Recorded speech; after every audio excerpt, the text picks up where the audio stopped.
yeah, when you discard first, and you stay no contact, it does hit the narcissist very differently. And it does increase their desire to come back. Okay. And the reason it does this is, number one, you have to realize a narcissist always wants to be in control. They do, period. These backwards walking giraffes, they always want to control something, but yet they're out of control. I'm telling you, these some whole birds. And when you understand what you're dealing with, you're just like, what is happening right here? You don't even, you don't know exactly to what degree you're dealing with dysfunctionality, but something is wrong, right? Something is wrong. And when as you begin to just really get into it a little bit deeper with the narcissist, and those bells were going off in your head like, wait a minute, something ain't right here. Like this person, if you're like me, you said this, I don't know what it is, but I know it's something. Something is not right here. Okay. Something's just not right. So you're sitting there, you're just like, okay, let me try to figure this out. You try to figure it out, you can't, because there's just like no answer. Like what are you doing? You try to help them, and then they turn around and they disrespect you, or they say things to you like, that was mean. Why would you say that? I was only trying to help in the situation. Then, they call you, or they make what they call, those snide remarks, the light sarcasm, and a lot of y'all, if you think about it, when you first started dealing with the narcissist, they were doing this in the beginning. This was slightly after the love bomb was over. They started with that subtle sarcasm, and you just like, yeah, that sounded like it had a little heat under it, but you just let it go. And that's what they expect, is that you would just let it go. You're not going to push the issue. You're not going to try to force them to talk about it or whatever. And you probably made a comment like, oh, that was real different. I thought that was a little snarky, or, maybe even a bit slightly disrespectful. Now, what you probably found is, if you addressed it right then and there, the narcissist told you, I was just joking with you. You can't take a joke. They weren't joking with you. And no one was laughing when they said it or did it. And you're just like, why don't you just, and they're like, why don't you just lighten up? It was nothing. Okay. You let it go. Then what you found is, when you let that go, it started happening more and more and more. That's the way it's supposed to be. Because with a narcissist, things escalate. They're always escalating, and it's always going to be worse with them. It's always, as the relationship progresses or degresses, because it never gets better, right? So you're sitting there and you're taking all of this stuff in, and you're just like, something is not right. I don't know what it is, but I know that at some point I'm going to have to leave. Because if this person continues to do that, there's no way that I can just be okay with that. I'm going to have to leave. Like, that you have a level of self-respect that demands that, hey, if I have not said anything to you to cause you to be disrespectful, if I'm not being disrespectful to you, then why are you behaving this way? This is what you're thinking. But with a narcissist don't care nothing about that.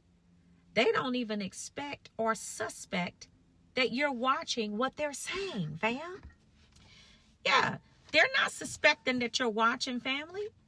They're just going about what they normally do as a narcissist. They're just going about their normal way, right?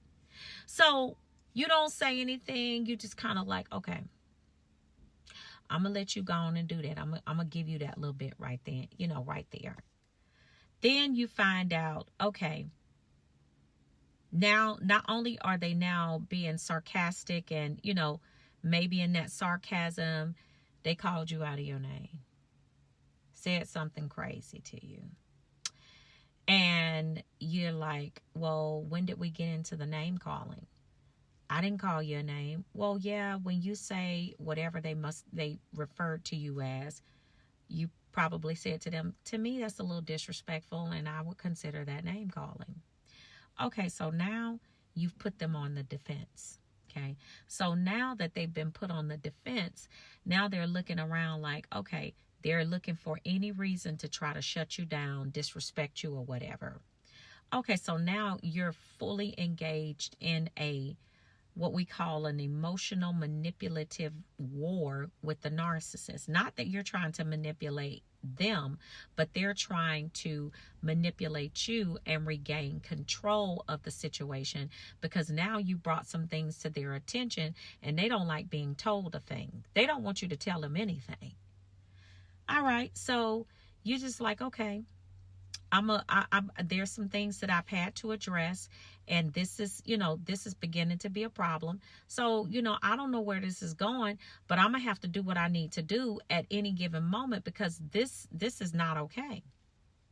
So you tell the narcissist, you bring your grievances to them, tell them, hey, this is what I'm feeling. I'm feeling like you're being disrespectful. I'm feeling like, you're not taking what I'm saying seriously. I feel like this relationship is not growing like I thought it should. And that narcissist turn around and meet you with a very nonchalant, I don't care. You're imagining things. You're delusional. I don't understand what's going on in your mind. I don't see any of that. And why are you even bringing this to me? Okay. So now at this point, you just like, you know what? I've told you what I felt, whatever. Okay. The narcissist goes and does something else. You're like, okay, that's it. I'm done. That's it. You got to get out of here. Once you make that decision, once you do that, and you decide that I'm going no contact, you discard the narcissist, you go no contact. Now, what you have done at this moment is that you have changed the game of the whole entire operation. What you have done is you've snatched the power, the control, and everything out of the narcissist's hands, and now you're holding it, right? What you have done to them is just like, ooh, you have literally turned that ego into mush.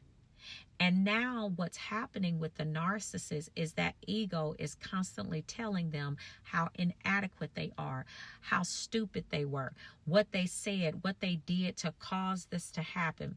And so the negative narrative that's running in their head constantly is just literally almost unbearable.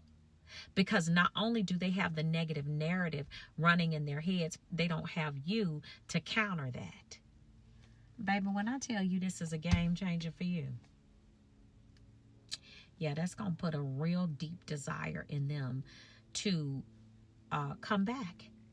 Because one, they want to stop the negative narrative going in their heads, that they're inadequate, that they're stupid, they're this and that.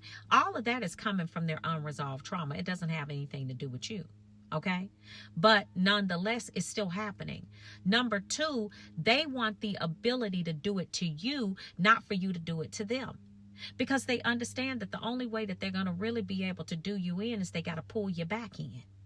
You see what I'm saying? Y'all, if you just realize how you have leveled and you have leveled the playing field, and what you have done is you've leveled up when you do this. That backwards walking giraffe is over there looking like, woo! I don't understand how I got in this. How did I lose it? Yes. That's what they're saying. How did I lose control of this situation? You got all the controls back in your hands.